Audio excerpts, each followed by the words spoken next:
Je serre ta parole dans mon cœur afin de ne pas pécher contre toi. Que cette parole soit cachée au fond de mon esprit pour produire le fruit qui t'est agréable.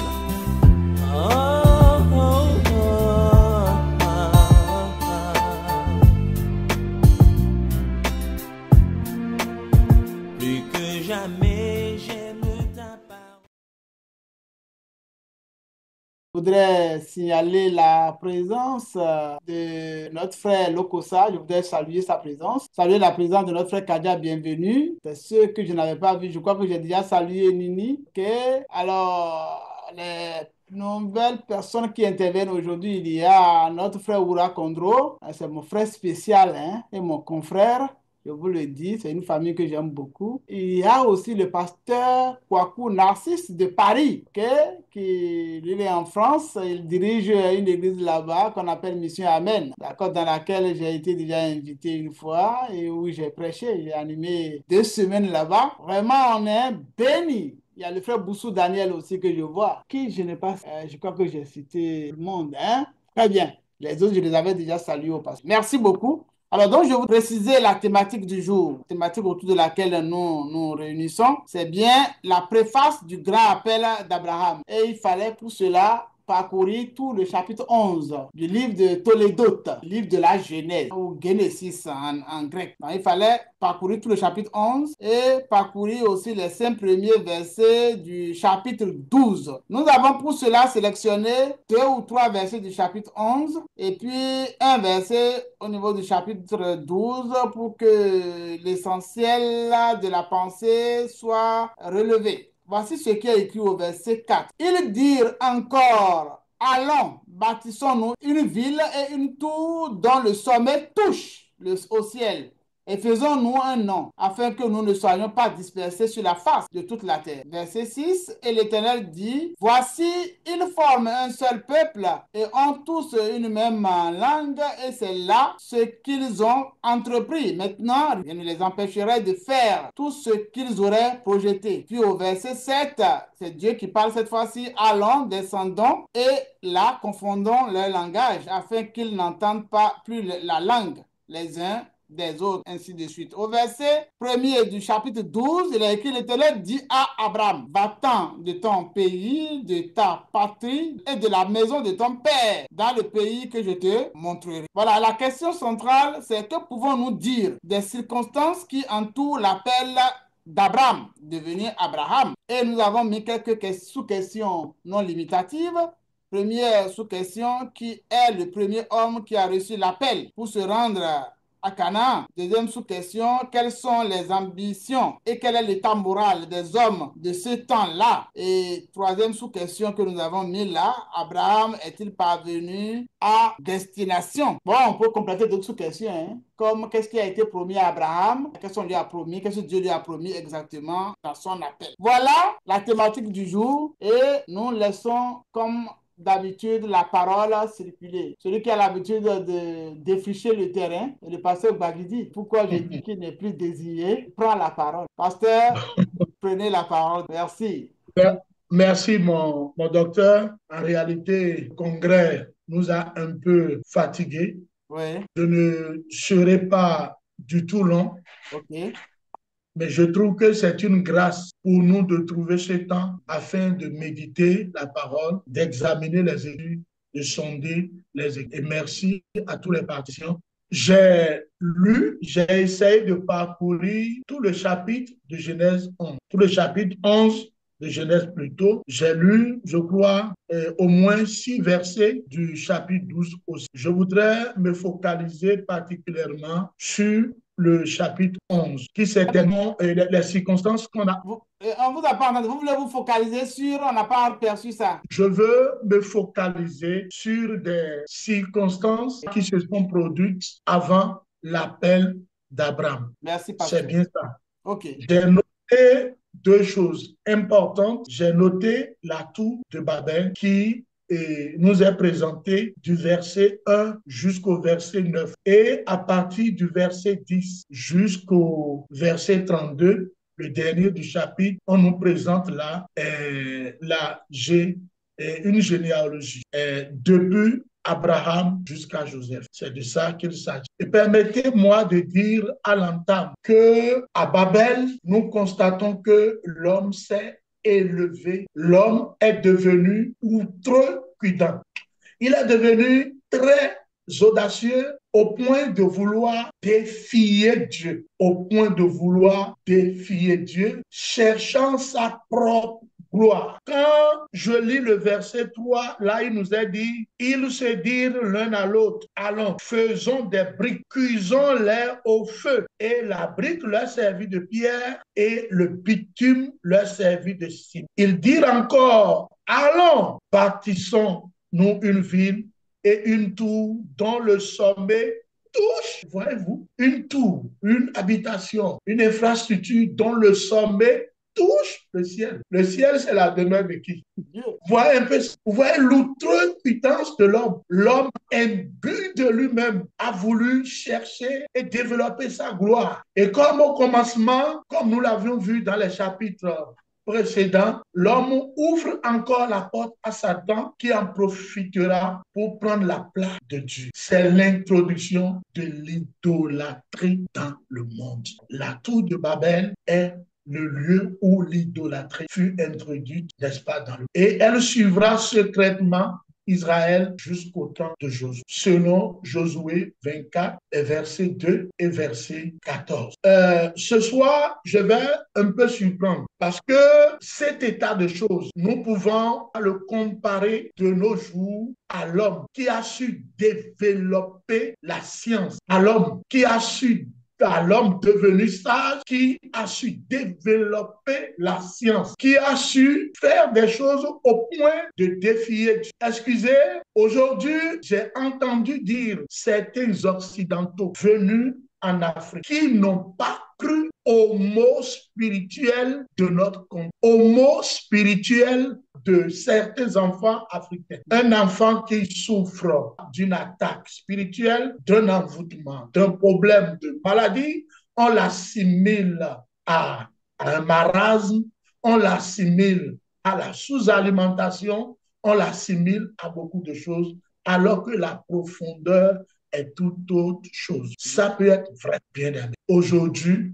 il semble que la foi est en train de quitter les pays qui nous ont apporté la foi, les pays qui nous ont conduits à l'évangile. Et je crois qu'il faut encore que l'on se lève en Afrique pour aller reconquérir le monde, pour aller annoncer l'évangile en Europe, en Asie, en Amérique. La liste n'est pas exhaustive. Bien-aimé, ceci m'amène à parler, n'est-ce pas, de deux concepts fondamentaux de l'intelligence et de la sagesse. L'intelligence, bien-aimé, est la faculté de connaître, de comprendre, qualité de l'esprit qui comprend et s'adapte facilement. C'est l'aptitude d'un être humain à s'adapter à une situation, à choisir les moyens d'action en fonction des circonstances. L'intelligence, en réalité, en fait, n'est pas une mauvaise chose en soi. Mais il y a l'intelligence selon Dieu et l'intelligence selon le monde. Aujourd'hui, le monde a poussé cette intelligence jusqu'à parler de l'intelligence artificielle, où, se basant sur le virtuel, on peut vous détruire, on peut créer des choses de façon à vous prouver même l'inexistence de Dieu. L'intelligence artificielle, en fait, n'est pas une mauvaise chose en soi, mais elle a ses côtés positifs et ses côtés négatifs qui pourraient conduire au cas. L'intelligence selon le monde, c'est ça nos amis ont développé. C'est la défiance du Dieu très haut, c'est pousser très loin son orgueil de façon à défier Dieu. L'homme, un homme qui se croit intelligent, un homme veut passer outre la parole de Dieu. Excusez-moi, je veux parler des cas. On peut, avec son intelligence, créer une fausse mission un week-end. Ça se fait couramment chez nous. On est à Cotonou, on dit à la famille, nous sommes en mission à Parakou, nous sommes en mission dans la Tapo. Et on va chez la concubine, on passe son week-end là et on s'arrange le dimanche soir pour avoir des vivres qui nous viennent du nord, de l'iam, des cossettes, du fromage. La liste n'est pas exhaustive. On fait un bon sac qu'on ramène à la maison le dimanche soir pour prouver à madame et aux enfants qu'on est allé en mission, alors qu'on n'est pas sorti de Cotonou. On n'est pas sorti. C'est ça l'intelligence du monde. Je voudrais parler aussi de la sagesse du monde. Vous n'allez pas me dire que l'intelligence et la sagesse ne sont pas bibliques. L'intelligence et la sagesse selon Dieu sont bien bibliques. Ça, c'est très important, mais il y a une forme de sagesse que le monde développe qui a aussi une défiance contre Dieu. Et c'est ce que nous trouvons aussi dans ce chapitre, dans ces versets. La Bible déclare dans Ésaïe 33, verset 6 par exemple, tes jours seront en sûreté. La sagesse et l'intelligence sont une source du salut. La crainte de l'Éternel, c'est là le trésor. La sagesse, selon Dieu, commence par la crainte de l'Éternel. Ecclésiaste 2, 26 nous dit, car il donne à l'homme qui lui est agréable la sagesse, la science et la joie. Mais il donne aux pécheurs le soin de recueillir et d'amasser afin de donner à celui qui est agréable. C'est encore là une vanité et la poursuite. Deutéronome 4, 6 dit, vous observerez et vous les mettrez en pratique, car ce sera là votre sagesse. Il s'agit de la parole de Dieu, il s'agit des commandements de l'Éternel. Et votre intelligence aux yeux des peuples qui entendront parler de toutes ces lois et qui diront, cette grande nation est un peuple absolument sage et intelligent. Deutéronome 4, 6. Bien-aimés, la mise en pratique de la parole de Dieu, la crainte de l'Éternel est le commencement de la sagesse, nous déclare la Bible. Psaume 9, 9 nous dira, la crainte de l'Éternel est pure, elle subsiste à toujours. Les jugements de l'Éternel sont vrais, ils sont tous justes. Et Psaume 111, verset 10 nous dira, la crainte de l'Éternel est le commencement. Tous ceux qui l'observent ont une raison saine, sa gloire.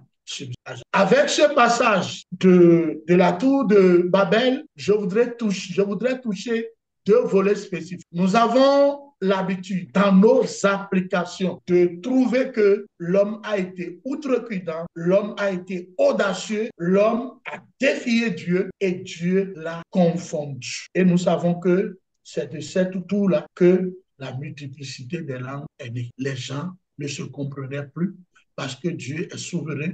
Il est tout puissant, c'est un peu comme si, bon, Dieu là aussi, je ne comprends pas, hein, parce que quand ils ont entrepris de construire l'ouvrage, où était Dieu? Est-ce que Dieu ne savait pas? Quand ils se disaient l'un à l'autre, allons, faisons des briques, cuisons-les au feu. Et la brique leur servit depuis tout ça. Là. Quand au verset 4, il disait, allons, bâtissons-nous une ville, une tour dont le sommet touche au ciel. Et faisons-nous un nom afin que nous ne soyons pas dispersés sur la face. Mais Dieu, avec son omniscience, ne savait-il pas ça? Mais où était la Trinité dont nous avions parlé la dernière fois, docteur? C'est là la question. On dirait Dieu aussi, parfois, il ferme les yeux pour voir jusqu'où l'orgueil de l'homme va. Et on dirait, au verset 5 là, la parole de Dieu nous dit, l'Éternel descendit pour voir la ville et la tour que bâtissaient les fils des hommes. Et l'Éternel dit,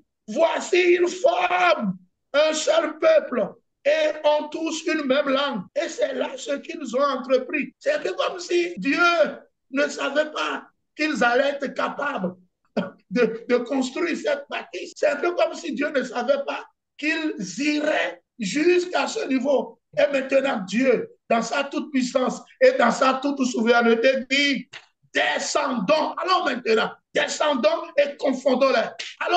Allons-y. Et puis, rapidement, la confusion est tombée dans le camp. Quand quelqu'un dit, donne-moi une brique, l'autre lui donnait une pelle. Quand quelqu'un dit, donne-moi de l'eau, l'autre lui donne de bitume. Vraiment, c'était la confusion totale. Et là, Dieu a eu la victoire. Dieu a la victoire. Mais, docteur, je voudrais que nous tirions une leçon de cette entreprise. Et c'est là que je vais terminer mon approche. En tout cas, ceux-là, quand même, d'un côté, ils ont essayé et ils ont réussi leur plan. Et je voudrais demander au peuple de Dieu de tricher quelque chose de l'unité de ces gens-là. L'unité, la leçon que j'en tire, c'est que l'unité produit le miracle. Quand nous nous entendons pour entreprendre, nous entreprendrons. Et la charge que devait porter une seule personne peut-être est portée par une centaine de personnes, est portée par un millier de personnes, et la charge est légère. Et l'Église de Dieu réalisera des projets facilement. Mais si nous ne sommes pas unis, vraiment, ça ne peut pas marcher. La solidarité que nous retrouvons aujourd'hui dans le monde n'est certainement plus dans l'Église. Chacun fait comme il veut. C'est le chacun pour soi. Il nous faut revenir à cette solidarité. Vous prenez les gens d'un certain bord. Leurs adeptes sont très solidaires. Ils sont très unis. Quand il s'agit des tests, des sélections, des examens professionnels, c'est les leurs qui passent d'abord. Vous êtes de leur bord, vous devez passer. Mais est-ce que nous avons encore cette solidarité aujourd'hui dans le corps de... Où sommes-nous? Où est l'Église? Non, nous pouvons quelque chose. Alors, leur unité produit le... Et il faut que l'Église s'unisse pour produire davantage de miracles, pour implémenter davantage de projets. C'est là que je voudrais me taire et vous remercier, mon docteur. Je ne sais pas si... En tout cas, ce soir-là, je vous ai dit mon cœur, j'ai livré mon cœur. Dieu aussi, hein, la Trinité, où était-elle pour que ces gens-là entreprennent une telle... Dieu vous bénisse. Merci Amen. beaucoup, mon pasteur. Amen, amen, amen. Hein. Merci pour ce que vous avez livré. J'ai noté particulièrement qu'il faut voir le côté spirituel de la tour de Babel. Oui. Il y a le côté spirituel, ce que cela cache et ce que nous aussi nous faisons aujourd'hui. Parce que dans cette tour-là, il y avait effectivement le côté spirituel. Et aujourd'hui, il y a des maladies qui sont d'inspiration spirituelle. Il y a des problèmes d'inspiration spirituelle et les gens ne savent pas, les gens l'ignorent. Ils n'ont même pas la foi par rapport à cela. Très important. Donc, cette tour-là cache un côté spirituel. Vous avez mis aussi l'accent sur l'utilisation de l'intelligence que nous avons. Et vous nous avez interpellé sur le fait qu'il est nécessaire de soumettre notre intelligence au plan divin et ne pas faire de notre intelligence ce que nous voulons au point d'aller défier Dieu. Ce que ces gens-là ont eu à faire. J'ai pensé en même temps au fait que l'homme va jusqu'à sur Mars, sur la Lune. On envisage tous ces progrès-là, alors que Dieu nous a placés sur la Terre pour un programme précis. Hein? Qu'est-ce que tout ça cache? Qu'est-ce que toute cette outrecuidance-là cache? Qu'est-ce que la mondialisation qui nous est servie cache? Le côté spirituel. Vous avez défini aussi la sagesse et que la sagesse et l'intelligence sont bien sûr bibliques, mais comment les utiliser? Vous avez dit que la sagesse, conformément à la Bible, ce qui la précédait, c'était la crainte de l'Éternel. Le commencement de la sagesse, c'est la crainte de l'Éternel. Et puis vous avez fini par poser une question. Pourquoi Dieu aussi a laissé les gens faire bon? C'est une question que vous avez posée comme ça. C'est une interrogation. Vous nous invitez à approfondir cette interrogation-là. Pourquoi n'a-t-il pas agi en même temps, mais il s'est choisi un moment où ils ont réalisé, peut-être que c'est pour permettre à l'homme de découvrir lui-même ses limites. Peut-être que c'est ça. En tout cas, merci beaucoup. Et vous avez fini par nous dire qu'il faudrait que nous puissions tricher l'unité de ces gens-là parce que, quoique ayant pris une mauvaise ligne, leur unité leur a permis de réaliser quelque chose de grand qui est la tour, à tout le moins. Et si cette unité-là se conjuguait au niveau des églises, nous pourrions faire de grandes choses pour la gloire de Dieu, d'accord, au niveau de nos différentes communautés. Que Dieu vous bénisse abondamment. Voilà un peu résumé ce que j'ai eu à noter de votre intervention. Que Dieu vous bénisse abondamment. Alors, le pasteur Bonougan, il m'entend. S'il m'entend, il sait qu'il va prendre la parole, certainement. Après cela, si le pasteur Kouakou Narcisse veut dire quelque chose, hein, on serait heureux de le prendre. Et le frère Kadia, bienvenue aussi, est là. Donc, nous vous écoutons. Et si les autres aussi veulent prendre la parole. Alors, on a vu le docteur Sokegbe, hein, Gérard. Il est là aussi en ligne. Je sais que quand il est là, il ne se tait pas. C'est tellement qu'il aura quelque chose à dire. Alors, pasteur Bonougan. Oui, docteur. Oui, le vieux a parlé, mais le vieux est parti sur des terrains bien ciblés, certainement pour vous laisser la place pour nous parler des circonstances. Allez-y. C'est des terrains très, très ciblés. Oui.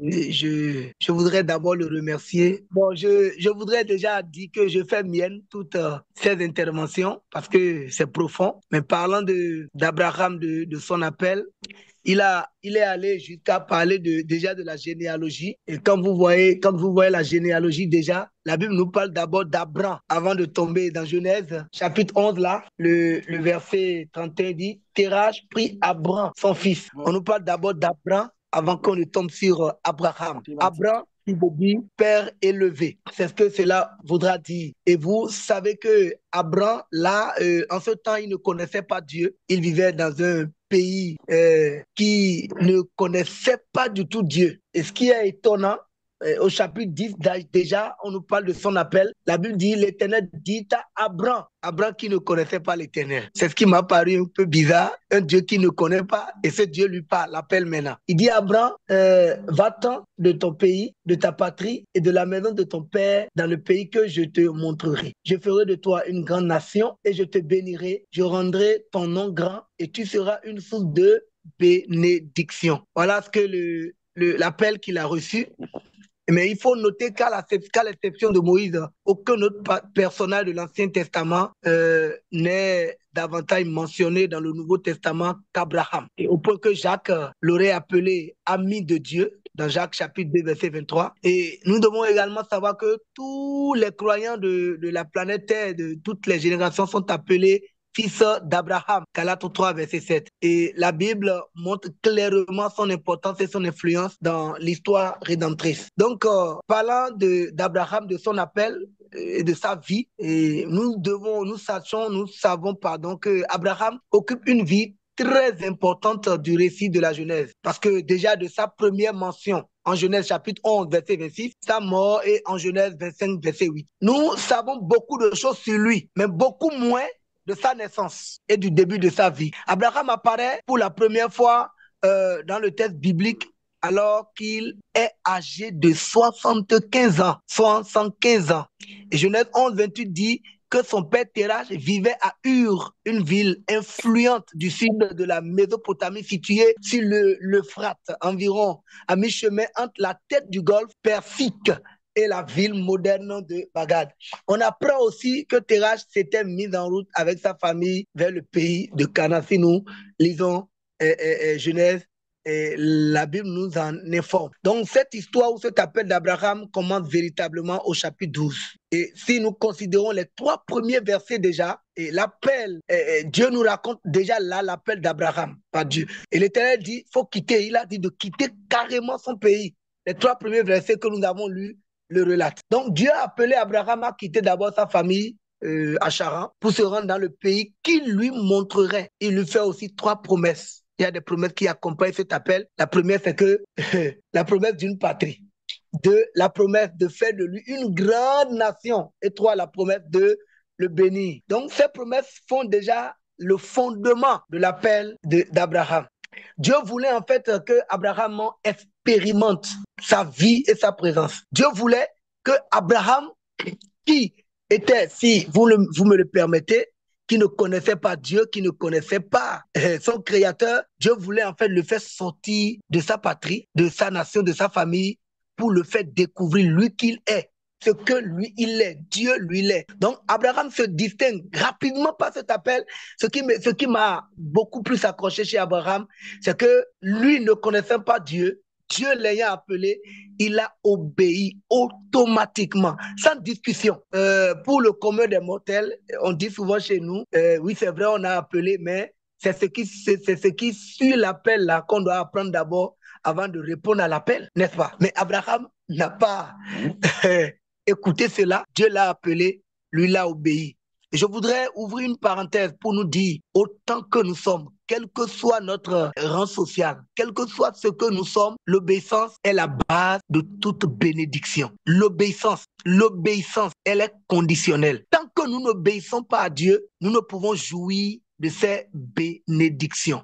Donc Abraham a obéi à cet appel. Lui qui n'avait jamais entendu parler d'un tel Dieu qu'on appelle éternel, celui qui n'a ni commencement ni fin. Il s'est distingué par son obéissance. Et Genèse 12, verset 4 raconte comment, après que Dieu ait parlé à Abraham, il dit, il est parti conformément à la parole de l'Éternel. Conformément à la parole. Abraham s'est levé promptement et il est parti. Et je sais que nous avons tellement de choses à apprendre devant. Je ne veux pas devancer les choses parce que quand Dieu demandait à Abraham de partir, dans cet appel, ça sous-entend beaucoup de choses.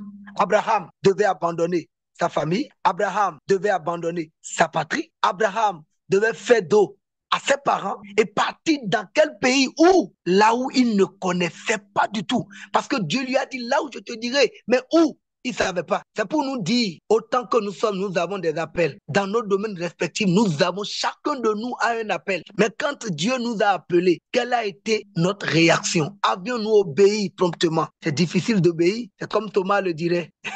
Je vais le voir avant de croire. Que Dieu nous aide pour que nous ne soyons pas des Thomas. Que nous obéissons très vite.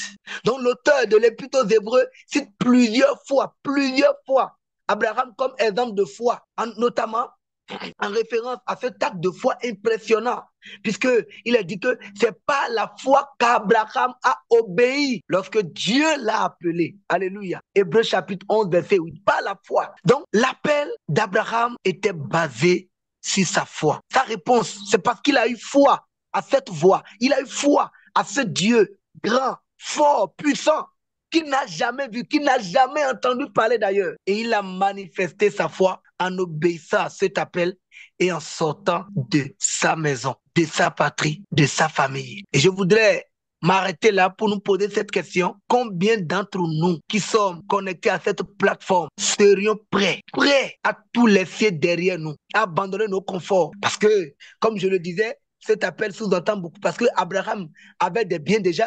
Abraham, là, dans ce pays, avait déjà des biens, il disposait des biens. Et comme quelqu'un, le pape le dit souvent, mais oui, il avait un peu aussi. Il avait aussi un peu. Rien ne le manquait, il ne manquait de rien. Donc, combien parmi nous seraient prêts à laisser derrière lui tout ce qui lui est familier, tout ce qui est son confort? Combien parmi nous seraient prêts à laisser derrière lui et à répondre à cet appel, à dire Seigneur, voilà, tu m'as appelé ainsi, je suis prêt, je vais aller. Je vais m'en arrêter là, mon docteur, et que le Seigneur vous bénisse. Merci beaucoup, pasteur Bonougan. On a noté beaucoup de choses. Merci. Vous nous avez parlé du début de son appel jusqu'à sa mort au chapitre 25, que son appel a commencé à 75 ans. Oui. Et que ce qui le fait marquant de la vie d'Abraham, c'est son obéissance. Son obéissance, il a obéi à Dieu. Il est parti aussitôt. Vous avez fini par nous interroger si nous-mêmes, Dieu nous avait appelés à la place d'Abraham, que faisions-nous? Et plus que cela, on peut enchaîner pour dire si aujourd'hui Dieu nous confie une mission, parce que nous sommes prêts à abandonner tout ce que nous avons déjà accompli comme Abraham pour pouvoir répondre à un tel appel. En tout cas, merci beaucoup, pasteur. Que Dieu vous bénisse abondamment. Restez en ligne, restez en ligne. Vous pourrez toujours revenir comme vous le savez. Alors, est-ce que mon pasteur Kwaku Narcisse voudrait prendre la parole, qu'il m'écoute? Est-ce qu'il voudrait activer son micro? Voilà, je vois qu'il a activé son micro. Je sais que c'est un homme de Dieu, il va parler. En tout cas, je suis extrêmement édifié. Et puis, ce qui me marque, c'est la conviction avec laquelle chaque intervenant a pu prendre la parole. Cette conviction que les plans de Dieu sont au-dessus de tout. En fait, ce passage-là nous rappelle clairement l'environnement dans lequel nous sommes aujourd'hui avec le développement des technologies. Je disais il n'y a pas longtemps à quelqu'un, si tu crois réellement au Seigneur, la personne m'a dit, je ne crois pas en Dieu, mais je crois en la médecine et à la science. Mais aujourd'hui, il est évident que la science elle-même est parvenue, que ce soit la cosmologie, à la vérité que Dieu existe réellement, qu'il y a une entité supérieure qui a organisé qu'il est impossible que la Terre découle d'un profond hasard. Donc Dieu existe. Et ce passage aussi nous rappelle également que l'homme est orgueilleux. Et aujourd'hui, c'est un peu ce à quoi on assiste en Europe, où l'homme veut défaire tout ce que Dieu a fait. L'homme veut faire sa volonté, accomplir sa propre volonté. Vraiment, vous êtes en train de dépeindre clairement la situation et les enjeux aujourd'hui des batailles qu'on a au niveau géostratégique, entre notamment les États-Unis avec la cession du président Trump au pouvoir et l'Europe aujourd'hui qui a financé à coups de milliards les changements de sexe et qui a financé des programmes de changement de sexe dans plusieurs pays. Donc vraiment, que Dieu vous bénisse. Je suis totalement édifié. Je préfère, pour une première fois, me délecter de tout ce que chaque intervenant a à dire. Que Dieu vous bénisse.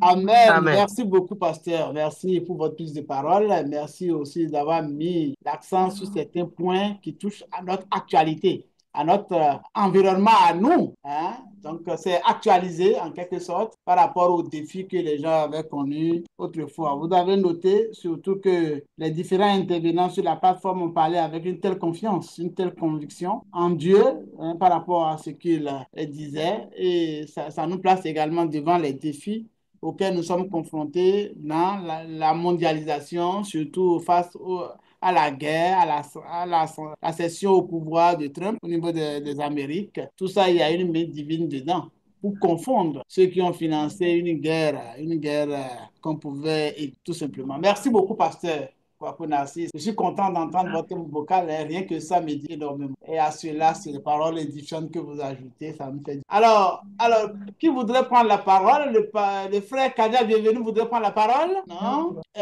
Qui d'autre voudrait prendre la parole? Bonsoir, Ah oui, bonsoir, frère Kadia. j'espère que vous allez bien. Oui, ça va mieux. Je voudrais remercier tous les intervenants, les Oui. trois pasteurs qui viennent d'exposer leur vision, ce qu'ils pensent de ce test de l'appel d'Abraham. Et vraiment, cela nous appelle à vraiment réfléchir beaucoup. Je voudrais vraiment, à la suite de ce que les pasteurs viennent de dire, ce qui se passe actuellement dans le monde entier et par rapport à ce test doit nous faire réfléchir parce que nous voyons que le peuple de Dieu a une seule langue, donc ne regardait que dans une seule direction et ils sont devenus tellement nombreux, donc il y a qu'un groupe, il n'y a qu'un groupe et ce groupe étant fort et n'ayant qu'une seule langue, une seule vision veut défier Dieu. Et cela se passe, hein, bon, sinon, les résultats sont là, même dans les églises, des églises qui deviennent assez grandes et parfois perdent le chemin et commencent par se désintégrer. Alors, lorsque nous regardons la rébellion qui a pris naissance au niveau du verset 3 du chapitre 11, ouais, ils dirent, en faisant des briques cuisson. Nous devons faire beaucoup attention aujourd'hui lorsque nous ne parlons qu'une même langue. C'est bon, ça a des avantages, mais nous devons rester en éveil pour ne pas utiliser cet avantage contre le Père Céleste, notre Créateur, qui nous donne en réalité la vision, la force d'atteindre les objectifs. Nous devons faire attention lorsque nous grandissons, lorsque l'Église grandit, lorsque les ressources de l'Église grandissent, lorsque l'Église a des moyens, nous devons faire beaucoup attention pour rester dans la foi du Seigneur et pour ne pas poser des actes contre le Créateur.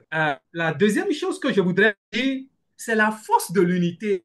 Les autres l'ont déjà signalé, la force de l'unité. Dieu même a reconnu que dans l'unité, il y a de la force et que les hommes s'unissent, on ne peut pas les empêcher. On ne peut pas les bloquer. Le Seigneur Dieu, l'Éternel l'a reconnu. Donc, je crois que l'Église aujourd'hui, c'est vrai, nous sommes désintégrés en congrégation, comptées par-ci, par-là, mais je crois que nous devons nous unir et parler d'une même voix parce que nous avons même Père, l'Éternel des armées, nous avons même frère, même sauveur, notre Seigneur Jésus-Christ. Donc, il faut qu'on commence par réfléchir à cette unité qui nous rendra plus fort. Alors, je vois aussi que depuis Sem jusqu'à Abraham, nous avons 10 générations. 10 générations, nous en avions déjà parlé dans des précédentes sections d'études. Nous avons 10 générations. Alors, je voudrais aussi attirer notre attention sur le contexte dans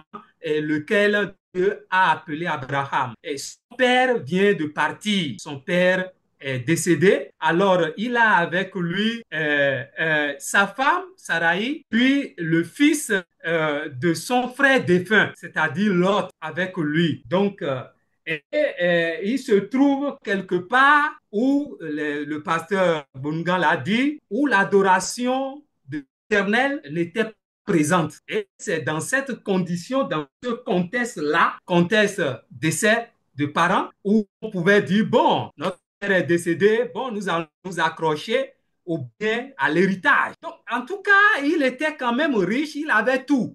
Rien ne peut pas le pousser à se déplacer. Mais c'est cette situation, dans cet environnement, que Dieu l'a appelé à bouger. À bouger parce que cet environnement n'est pas un environnement spirituellement favorable à ce que Dieu prévoyait faire de lui. Donc, je crois, pasteur, le troisième pasteur qui a intervenu là, dit, bon, Abraham, le premier missionnaire, et je voudrais dire que c'est vraiment difficile, hein, que parfois le Seigneur nous appelle à quitter le bon boulot que nous avons, bien rémunéré, à quitter le confort dans lequel nous nous trouvons, l'aisance dans laquelle nous nous trouvons pour se déplacer vers un lieu que nous ne connaissons même pas, pour aller dans le ministère du Seigneur, à répondre à l'appel de Dieu. Je crois que cela nous interpelle tous aujourd'hui, autant que nous sommes. Le pasteur Rodrigue a posé la question, est-ce que nous sommes prêts à laisser tout cela et à s'aventurer dans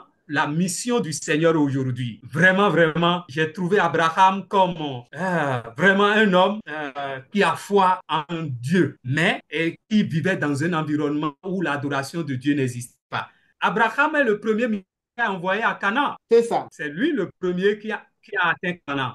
Alors bon, je ne veux pas continuer parce que la famine est arrivée et l'a déstabilisé un peu. Alors il a pris sa famille pour se rendre encore en Égypte. Donc voilà quelques réflexions que j'ai sur ce qui se passe actuellement dans le monde lorsque nous voyons la désintégration de certaines nations ou de certains systèmes politiques qui deviennent assez forts et qui sont en train d'être désintégrés actuellement. Que le Seigneur nous garde. Merci beaucoup. Merci, frère Kadia. Merci beaucoup. Alors, est-ce qu'il y a quelqu'un d'autre qui demanderait la parole? Est-ce que notre frère Sokegbe voudrait prendre la parole ou bien pas pour le moment? Docteur Sokegbe, non? Est-ce que le frère Oura aussi voudrait prendre la parole? S'il voudrait prendre, il peut... Je veux prendre la parole. Ok, docteur Oui, Sokegbe. docteur.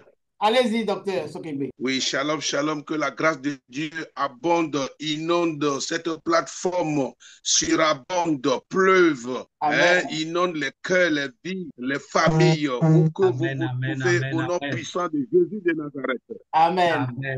Oui, c'est avec plaisir et grand intérêt que je prends la parole.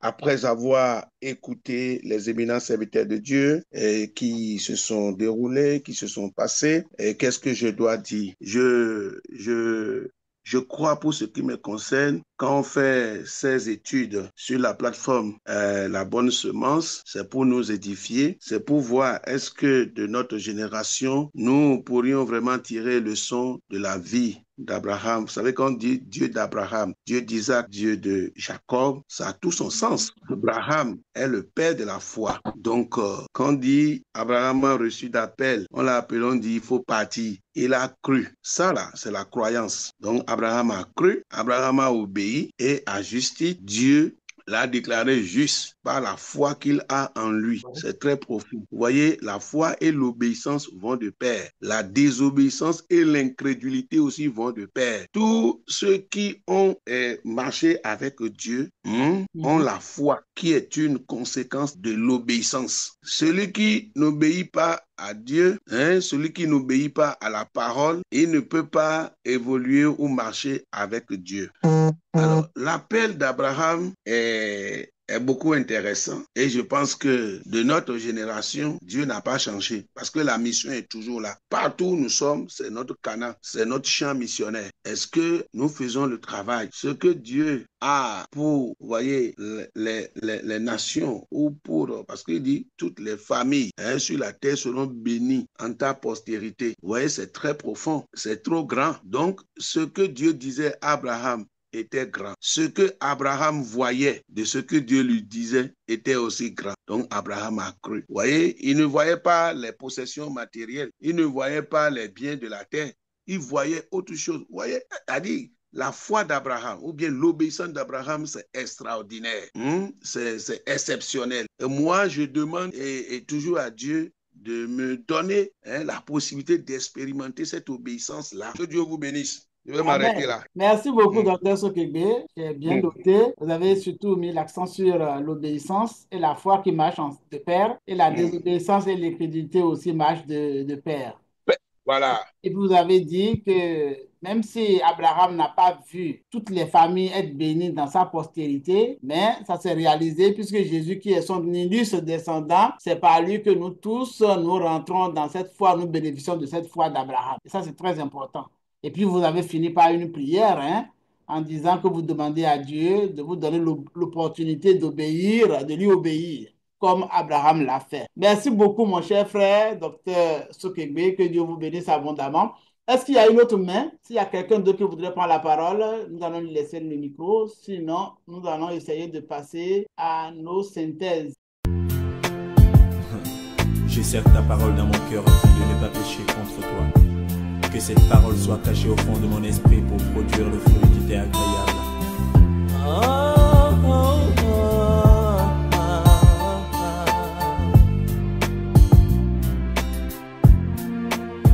Plus que jamais j'ai